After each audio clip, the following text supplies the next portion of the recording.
Hey guys, and welcome back to another fast guide on TFT. Today we're gonna look at the most healing and shielding comp in TFT, Enchanters. There's no doubt this is my favorite comp, and it was also my most used comp for hitting diamond. And before showing you how you can do that as well, let's quickly look at what have changed since the big update. After the 6.5 release, Taric and Janna is out, and we instead have Morgana and SENNA. We're also going to play Socialites, and here it's again Taric that are out and SENNA and Gnar that are in, as we already know from my Yodel guide. And just before we're getting into everything we need to know for hitting diamond, let's look at the full comp. We have 3 syndicates in the front line, Darius, Morgana and Braum, and in the back line all the Socialites, Orianna and Lulu. The playstyle is to heal your team up while you're CCing the other team, so Morgana and SENNA have time to do their work. You probably already know that the comp is about CCing and healing, but to fully understand why the comp is so strong, let's look at some of the details. Starting with healing and shielding. Seraphine, SENNA, Orianna, Lulu, Morgana, Darius all do healing and shielding. And even Gnar, when he used his spell the first time, he heals as well. That means 7 out of 8 of your units can heal or shield. And combined with CC from Lulu, Orianna, Braum and Morgana, it becomes super difficult for the other teams to take you down. Okay, let's look at the traits. The Enchanter's trait is still the same. Your team has bonus magic resist. Enchanters gain bonus healing and shielding. More trait points gives more magic resist and more percent healing and shielding. The social trait have changed a bit. The normal part is the same, but with a bit of buff and nerf, and now you can get up to 5 points. Socialites reveals a spotlight on the battlefield, and the unit that stand in the spotlight get all the buffs. 1 trait gives more percent damage, 2 traits give mana per second, and 3 traits means percent healing from all damage, and all 5 traits means all the buffs are doubled. The 2 new enchanters are gonna be the carries, Morgana and SENNA, and both will have a huge impact on the game. A third carry could be Orianna or Seraphine, but we will get into that later. There will also be situations where Aurelia will be the carry, but this is very specific, and we will have a look at that in the end. For now, let's look at the main carries. SENNA fires a beam in the direction of her target, dealing 80 damage, and for each enemy she hits, she heals the lowest health ally for 50% of the damage dealt. Morgana grants herself a shield for 3 seconds, and connects herself to the enemy within 2 hex radius. She deals damage as long as the shield is up, and if the shield is unbroken, she also stuns them at the end. If the shield is broken, she instead gets 30 mana back. So Morgana is gonna be your main front line, while SENNA is gonna be your main damage from the back line. And depending on where the spotlight is, these 2 units should be standing on it. And now let's look at the items. SENNA does well with almost all AD and attack speed items, but if possible, I try to get Last Whisper for taking out tanks, and Infinity Edge for more crit. Razeblade is a great option as well, since it makes a scale in the teamfights. These are my preferred items, but if you can't make them, you can also go Deathblade or Giant Slayer. Morgana can use all tank and AP items, and often work best with 2 tank items and 1 AP item. In most situations, you don't just want Morgana as a pure tank, you also want some utility, and that's why it's a good idea to put an AP item on her. If she's standing on a spotlight, she also heals from damage, and when you're level 8 and the Syndicate trait is active, she heals even more from damage.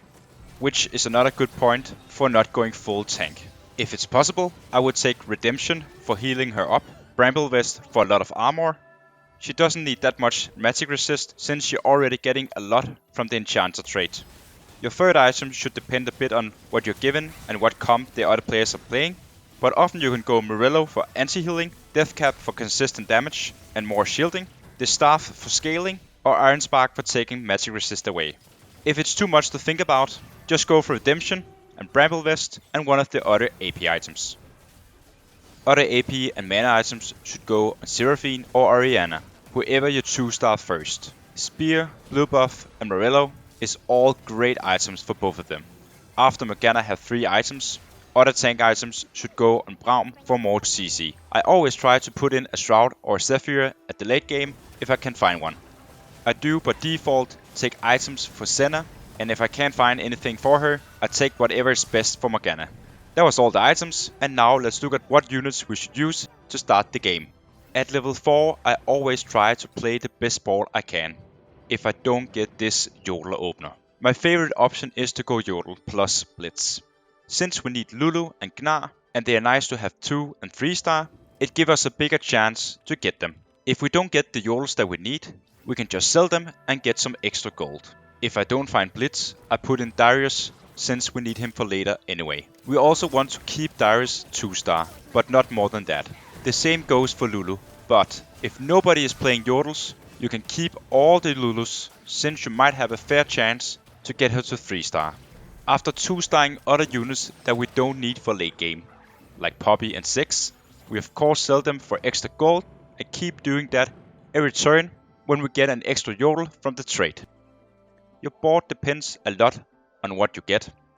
If you get a Vex, you can add her, or you can take out Poppy and add Darius if he is a 2-star and Poppy is not. You can also add in Gnar, Morgana or Senna, since we all need them for later, but you need to keep 3 Yodels and Blitz on the board all the time for free gold and extra Lulus and Gnars. Blitz do provide good utility for most of the game, and that's why you want to play him until you're changing your whole board. You can play very flexible and try to play 3-cost units, a twin-shot unit if you have a Corki, a 3-cost scrap if you have Blitz and no Sec. There's many different variations and possibilities. The leveling is like normal. Try not to spend too much gold on refreshing too early in the game, and only use experience to hit a new level if it makes sure that you're winning the next round, to start a win streak or keep one going. Leveling up to add in a 1-star, 1-cost unit doesn't make you win the round. But maybe if you level up and add in a 2-star that fits your comps very well, it could be a good call to go for the level. If you get to level 6 and are a bit behind, but have the most of the units that you need, try to go fast level 7 and stabilize here. At level 7 you want your comp to be active. Let's look at what the comp could look like when you hit level 7. You got a Darius, Lulu, Morgana, Senna and Gnar, since they are all 1 to 3 cost units. And let's hope they're all 2-star at this point. But it's okay if they're not, as long as others not playing the same units as you. If you have a 2-star Blitz, he would be fine to keep since he fits in well and he adds utility. You could also still have a 2-star Vex for frontline and 3 Yodels every round. I always try to keep Yodels for as long as possible and only drop them if I'm forced to play a better comp or I have the units that I need. But if you are at level 7, you want to get your comp on the board. We take out Blitz if we find Braum and Vex if we find Orianna or Seraphine. After stabilizing, you have to decide if you want to go level 8 or hitting 3-star on Senna and Morgana. If you're close, you should roll down for them. If everyone is playing the same units as you should keep the extra units and go for level 8. Here you will again slow roll to see if you can find a 2-star Orianna, Braum and Seraphine, and 3-starring Morgana, Senna, Gnar and Lulu. Level 9 is close to something that I never do, since in most situations I rather spend the gold on rolling for units. And just before we go into the arguments and the positions, if you're feeling just a little bit generous, leave a like on the video, it means a ton to me, and even consider subscribing. It's free and you can always change your mind. Okay, let's get into it. First aid kit, meditation, Triforce and Double Trouble is all great arguments for this comp. Others can be 4 3-cost units, healing on damage and Luden's Echo.